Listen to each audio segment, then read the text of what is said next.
Just to be completely transparent, I saw the title and for some reason I was thinking, what is Freud?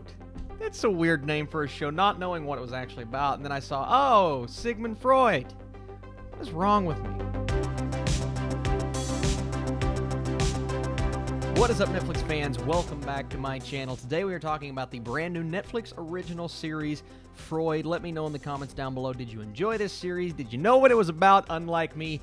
And let's get right into it. So, a young psychoanalyst, Sigmund Freud, investigates a murder conspiracy in 1880s Vienna. So Robert Finster stars as the title character here. He plays Sigmund Freud in a very different interpretation than what we know from history, because while he's known for creating psychoanalysis, in this show, he is solving this string of murders, one murder in particular, and he's trying to find the person or the people responsible for this, but within that, there is even more going on because in the first episode alone, he is hypnotizing people, he is attending a seance with a psychic. It's a lot happening, which does, I guess, kind of distinguish it from other shows of its kind, because it really is, it's a crime drama. That's what it is, except you have the title character of Sigmund Freud, a historical figure, and I don't think this show is historically accurate, just being honest with you. So if you're in this to learn more about the actual character, and I'm sure there are some similarities with the way that he goes about approaching things, and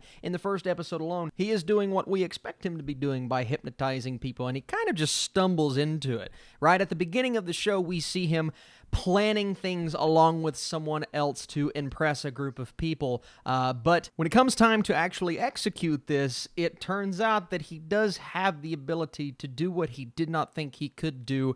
And that is what you believe to be the premise of this show until you start getting into the actual murders, what's going on around this town, the side stories that were a bit up and down for me. We'll get into that here in just a second.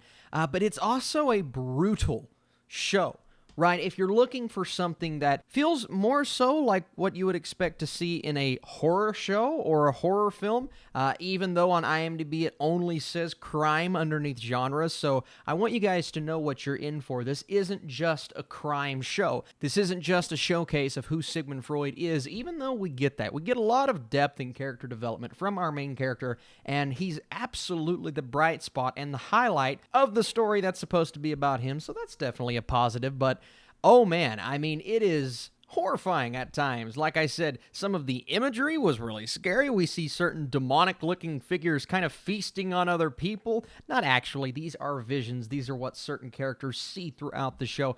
But it's still really scary, and it's brutal on a level that I did not anticipate. When you see it is a crime show, you expect some crime-esque elements, but mix horror in there as well, and mix in almost a sense of mysticism within the character of Sigmund Freud and what ends up happening. It is very unexpected. Expect the unexpected with Freud. Now, one thing I will say is they crammed a lot into the beginning of this show, and overall, I will use the word convoluted with Freud. While I got entertainment from the overarching story, and I like the fact that they presented him in a different, once again, non-historical light. If you are looking for some sort of accuracy here, I don't think you're going to get that. You may get a few characteristics, like I said, but it's not going to happen. So that is 100% a criticism that I know people will have. It's like when you review something based on a book.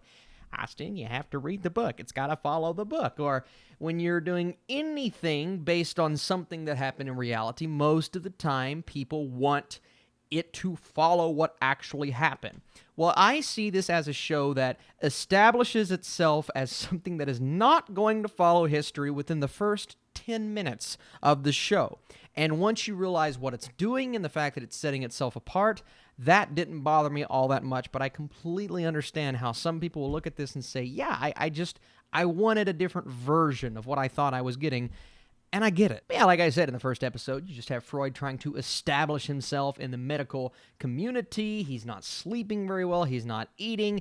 He enjoys the snorting of the drugs, which is not good. And he's preparing to make this presentation where he's going to hypnotize a woman that has not spoken in 30 years since there was a tragedy with her daughter. Except, like I said, this is all just fake. This is all just set up. Well, when he's in front of his colleagues and he's actually presenting, turns out that and I need to step back and say this is not a major spoiler because it happens in the first 20 minutes of the show and it affects nothing that has to do with the overarching plot. But it turns out that he actually hypnotizes this woman and realizes that there is maybe more to him and more to what he believes the medical community is all about than even he thought in the first place, even though he's kind of the guy pushing for this.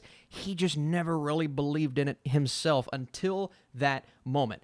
And I really liked that. I liked how this show started. I also liked aspects of episode 1, but like I said earlier, they throw in a lot of different things. It is a very exposition-heavy episode showcasing him getting love letters from the one that he loves, but her parents don't want them to be together. He's trying to present this idea that he just discovered was real himself to a panel of doctors. They're all scoffing and laughing, and you know what we expect in a show like this is, we don't believe you, we're better than that. What this show ends up being really has nothing to do with what is set up in that first episode. What is set up in the first episode is just establishing who this alternate reality version of the psychiatrist Sigmund Freud is.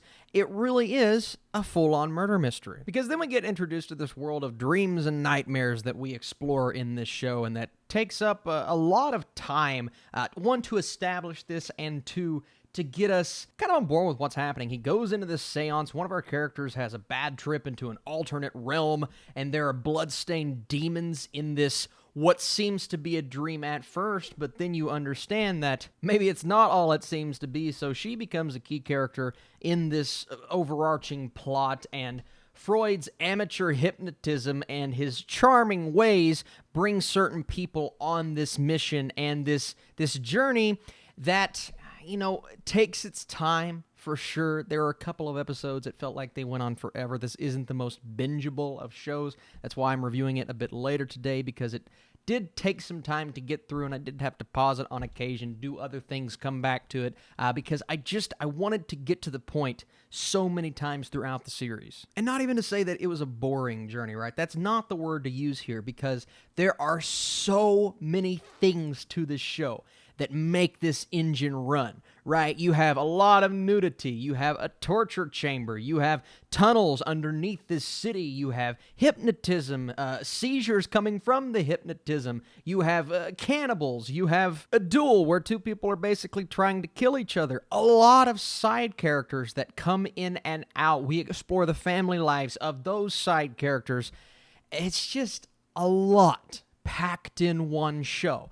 It does not show restraint. It does not sit back and allow its characters to breathe all that often. It is ongoing. It is nonstop. And because of that, I think a lot of people are going to enjoy this show. It also just kind of, it understands the fact that it is over the top and ridiculous at times. It doesn't really come across as Abraham Lincoln, what was it, Vampire Hunter, Zombie Hunter, whatever that movie was called, because that's what it feels like in the first couple of episodes. I didn't want it to go into that territory. Thank goodness it didn't, because unlike that movie, this show knows what it is. It understands that it's completely over the top, and it understands that it's actually making an attempt to give you a well-conducted show. If you look at it from a technical aspect, I think the show looks great, the cinematography's nice, and the characters very well acted. I just needed more from them. So at the end of the day, I still think that this is a show worth watching, because there is a lot going on here and a lot of fun to be had because of that, and a very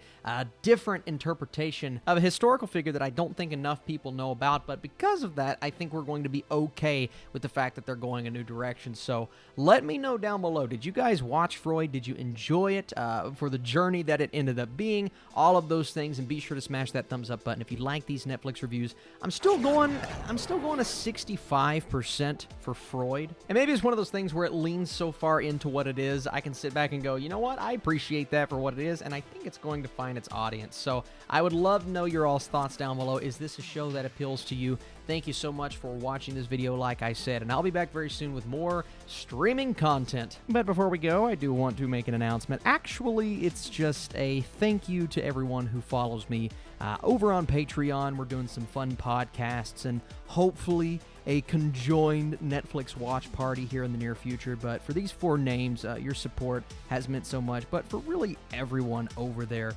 lending your support and just, hanging out with the movie-loving community on the Patreon page. So here it is. If you want to go check it out, you can. You don't have to. But thanks for watching this video and hitting that thumbs up button, because it's very important.